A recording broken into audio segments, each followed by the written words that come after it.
Good afternoon दोस्तों, मैं हूं शाहरुख और आप देख रहे हैं माइंडेड स्टडी 22। तो दोस्तों स्वागत है फिर से आप सबका आपके अपने चैनल माइंडेड स्टडी 22 में। तो दोस्तों इस वीडियो के माध्यम से हम चौधरी देवीलाल के बारे में जानते हैं, जिसको कि शेर हरियाणा के नाम से जाना जाता है, काफ़ी फेमस है।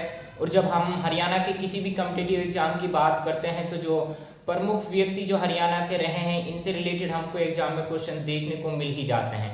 तो हमारी जो हरियाणा के जो प्रमुख व्यक्ति रह चुके हैं उनकी जो सीरीज चल रही है, जिसमें हम क्या कर रहे हैं, रोजाना एक हरियाणा के एक प्रमुख व्यक्ति को रोजाना पढ़ रहे हैं, उसके बारे में जान रहे हैं, ताकि हम अपने एग्जाम में अच्छे से जो क्वेश्चन आए हैं उनको आने वाले हैं उनका सही से चयन कर पाए। देखिए, अब हम इस वीडियो में बात जो कर रहे हैं वो चौधरी देवीलाल पे बात करेंगे। ठीक है, जो चौधरी देवीलाल है, जिसको कि हम शेर हरियाणा के नाम से जानते हैं और ताऊ देवीलाल के नाम से भी जानते हैं। ठीक है, तो अब ये जो शेर हरियाणा है, शेर हरियाणा के नाम से जानते हैं। तो चौधरी देवीलाल के उपनामों की अगर हम पहले बात करें तो चौधरी देवीलाल को शेर हरियाणा के नाम से जाना जाता है, और किस नाम से जाना जाता है, और ताऊ देवीलाल के नाम से भी जाना जाता है। अब देखिए, हम इसके जन्म की बात करें, चौधरी देवीलाल के जन्म की अगर बात करें तो 25 सितंबर 1914 को चौधरी देवीलाल का जन्म होता है। ये चौटाला गांव के अंदर होता है, और जो ये चौटाला गांव है ये कौन से जिले के अंदर पड़ेगा, हरियाणा के सिरसा जिले के अंदर पड़ेगा। ठीक है, तो जब हम हरियाणा के सिरसा जिले की बात करते हैं तो इस सिरसा जिले के अंदर चौटाला गांव है। कौन सा गांव है? चौटाला गांव है। और इसी चौटाला गांव के अंदर क्या हुआ था, चौधरी देवीलाल का जन्म हुआ था। कब हुआ था? 1914 में।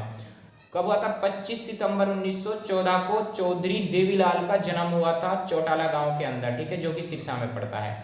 अब हम बात करें निधन की, तो चौधरी देवीलाल का निधन हुआ था 6 अप्रैल 2001 को।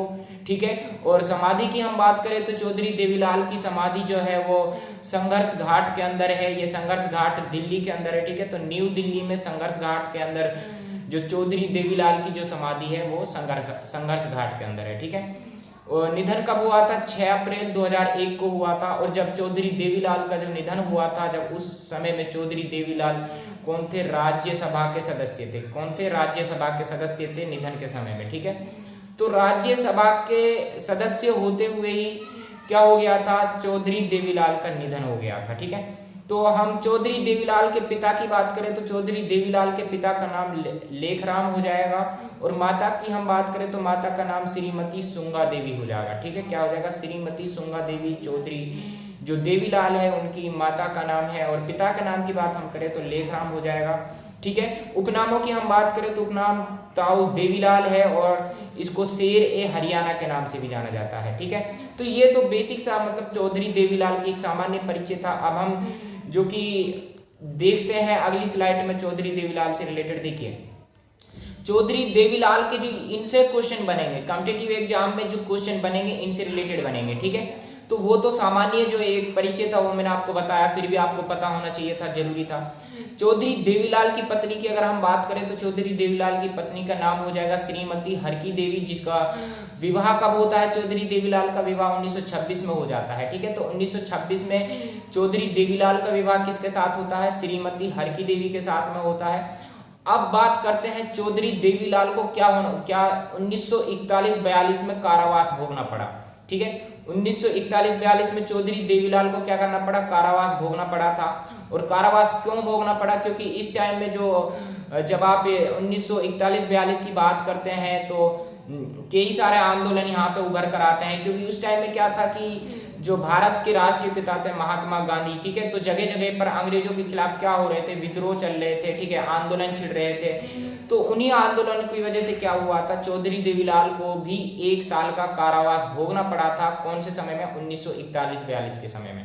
ठीक है, 1952 की हम बात करें तो 1952 में देखिए क्या हुआ था, पहले इलेक्शन हुए थे। ठीक है, 1952 में सर्वप्रथम इलेक्शन हुआ 1952 में। तो पहला जो लोकसभा का जो चुनाव हुआ, ठीक है, पहले लोकसभा के चुनाव में जो हम बात करें चौधरी देवीलाल की, तो चौधरी देवीलाल पंजाब में विधायक बने थे। क्या बने थे? चौधरी देवीलाल पंजाब में विधायक बने थे। कौन सी पार्टी से बने थे? कांग्रेस पार्टी से बने थे। ठीक है, तो अब 1952 में जब पहली बार चुनाव हुए तो पहली बार कांग्रेस पार्टी से पंजाब में विधायक बन गई 1952 में।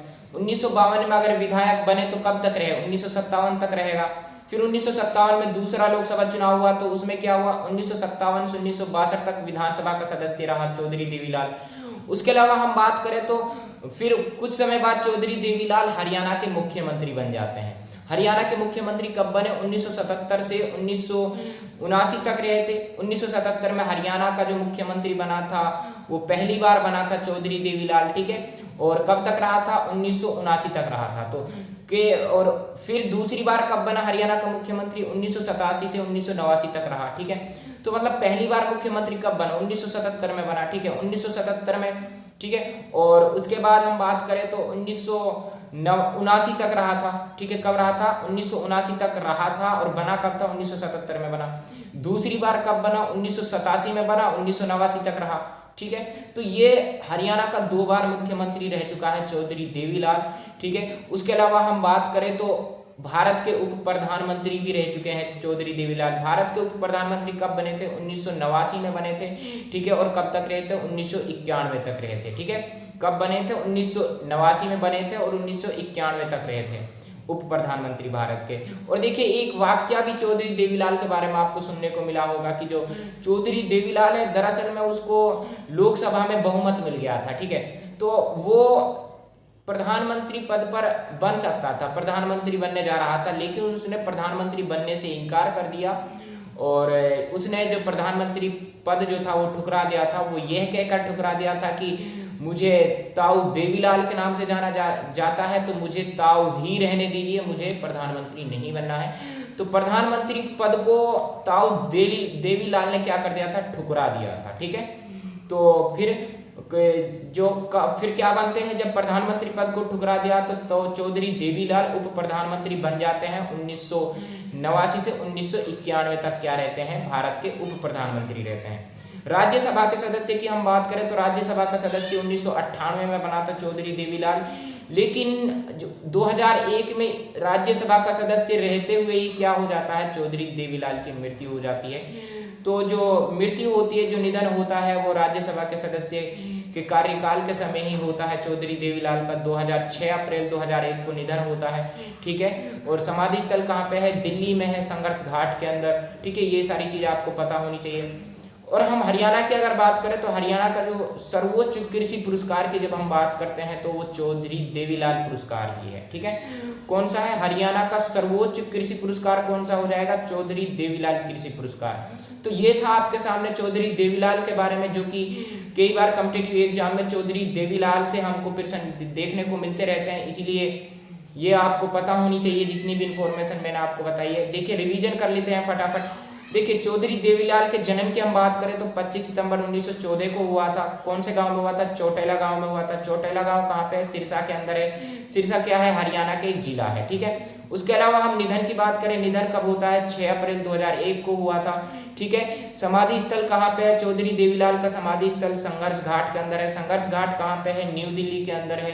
पिता की हम बात करें तो चौधरी देवीलाल के पिता लेखराम हो गए। माता की बात करें तो माता श्रीमती सुंगा देवी हो गई, ठीक है। और उपनाम की अगर हम बात करें तो चौधरी देवीलाल ताऊ देवीलाल के नाम से जाने जाते हैं, ठीक है। कई बार कॉम्पिटिटिव एग्जाम में पूछा गया है कि हरियाणा में ताऊ देवीलाल के नाम से किसको जाना जाता था। शेर हरियाणा के नाम से किसको जाना जाता है, तो शेर हरियाणा के नाम से भी चौधरी देवीलाल को जाना जाता है, ठीक है। ये जो शेर ऑफ हरियाणा है ये भी कई बार कॉम्पिटिटिव एग्जाम में आया है, ठीक है, हमको देखने को मिला है। तो शेर हरियाणा के नाम से किसको जाना जाता है, चौधरी देवीलाल को जाना जाता है, ठीक है। अब उसके अलावा हम चौधरी देवीलाल की पत्नी की बात करें तो चौधरी देवीलाल की पत्नी श्रीमती हरकी देवी हैं। कौन है, श्रीमती हरकी देवी चौधरी देवीलाल की पत्नी थी। विवाह कब हुआ था चौधरी देवीलाल का, 1926 में हुआ था। कारावास कब भोगा था चौधरी देवीलाल ने, 1941-42 में भोगा था, ठीक है। और जब पहले लोकसभा के चुनाव हुए 1952 में तो पंजाब में विधायक बन गया था पहले ही लोकसभा के चुनाव में, कौन, चौधरी देवीलाल। 1957 से 62 तक विधानसभा के सदस्य रहे चौधरी देवीलाल। मुख्यमंत्री की हम बात करें तो चौधरी देवीलाल हरियाणा के 2 बार मुख्यमंत्री रहे थे। कब से कब तक रहे थे, पहली बार जो मुख्यमंत्री बने 1977 से 1979 तक रहे। दूसरी बार जब बने 1987 से 1989 तक रहे, ठीक है। उसके अलावा हम बात करें चौधरी देवीलाल भारत का उप प्रधानमंत्री भी रह चुका है। उप प्रधानमंत्री कब से कब तक रहा था, 1989 से 1991 तक भारत का उप प्रधानमंत्री रहा चौधरी देवीलाल। और प्रधानमंत्री पद को ठुकरा दिया था किसने, चौधरी देवीलाल ने, ये भी आपको पता होना चाहिए। राज्यसभा सदस्य की अगर हम बात करें तो राज्यसभा का सदस्य कब से कब तक रहा, 1998 में चौधरी देवीलाल राज्यसभा का सदस्य बना था, लेकिन उसका इसी पद पर क्या हो जाता है, निधन हो जाता है। और निधन कब होता है, 6 अप्रैल को निधन हो जाता है 2001 में। ठीक है, समाधि स्थल कहाँ पे है, संघर्ष घाट दिल्ली के अंदर है। और हरियाणा का सर्वोच्च कृषि पुरस्कार की हम बात करें तो हरियाणा का सर्वोच्च कृषि पुरस्कार चौधरी देवीलाल कृषि पुरस्कार हो जाएगा। आशा करता हूं कि ये वीडियो आपको अच्छी लगी हुई होगी और आपको बहुत कुछ सीखने को मिला होगा, जो कि ये जो कुछ मैंने जितना भी आपको बताया है इनसे रिलेटेड कॉम्पिटिटिव एग्जाम में क्वेश्चंस हमको देखने को मिलते हैं जब हम हरियाणा जीके की बात करते हैं। ठीक है, तो हमारी जो है वो हरियाणा करंट अफेयर्स की सीरीज भी चल रही है, इसके साथ में हरियाणा जीके की सीरीज चल रही है, और जो हरियाणा के प्रमुख व्यक्ति रहे हैं उनकी भी एक अलग सीरीज चल रही है। उसके अलावा इंडियन जीके की हम बात करें तो इंडियन जीके की भी हमारी एक अलग सीरीज चल रही है। हिंदी की हम बात करें तो हिंदी का जो हिंदी का कोर्स है वो बिल्कुल फ्री में कवर कराया जा रहा है। ठीक है, कम्प्लीटली है। और उसके अलावा हम कंप्यूटर कोर्स की बात करें तो कंप्यूटर कोर्स भी बिल्कुल फ्री में कवर कराया जा रहा है। ठीक है, तो ये सारी सीरीज आपको कहाँ पे मिलेंगी, माइंडेड स्टडी 22 पे मिलेंगी। यदि आप माइंडेड स्टडी 22 पे न्यू है तो सबसे पहले आप माइंडेड स्टडी 22 को अभी सब्सक्राइब कर लीजिए, ताकि जो भी वीडियो आने वाली है उसका नोटिफिकेशन आपको सबसे पहले मिल जाए। उसके अलावा आप हमारी सारी सीरीज के साथ अगर जुड़ते हैं तो आप अपने एग्जाम का लगभग 60% हिस्सा हमारे ही इसी चैनल से कवर कर सकते हैं, क्योंकि जो हम आपको कवर करा रहे हैं जितनी भी सीरीज चल रही है, इन सीरीज में से जब हम हरियाणा के किसी भी कॉम्पिटिटिव एग्जाम की बात करते हैं तो 60% हमको देखने को मिल जाते हैं। तो ये 60% आप हमारे इस चैनल से माइंडेड स्टडी 22 से ग्रो कर सकते हो अगर आप मेहनत करते हो, हमारे साथ जुड़ते हो। बाकी आपकी इच्छा है। तो अगर आप चैनल पर न्यू है तो सब्सक्राइब मत भूलिएगा, बेल आइकन को हिट जरूर करना और कमेंट करके जरूर बताइएगा ये जो सीरीज हमने स्टार्ट की है हरियाणा के प्रमुख व्यक्तियों की, ये कैसी रही है, आपको इससे कितना फायदा हो रहा है, सब ये आप कमेंट करिएगा। चलिए, तो जुड़े रहिए हमारे साथ, मिलते हैं फिर अगली वीडियो में। तब तक के लिए आप सबको बहुत बहुत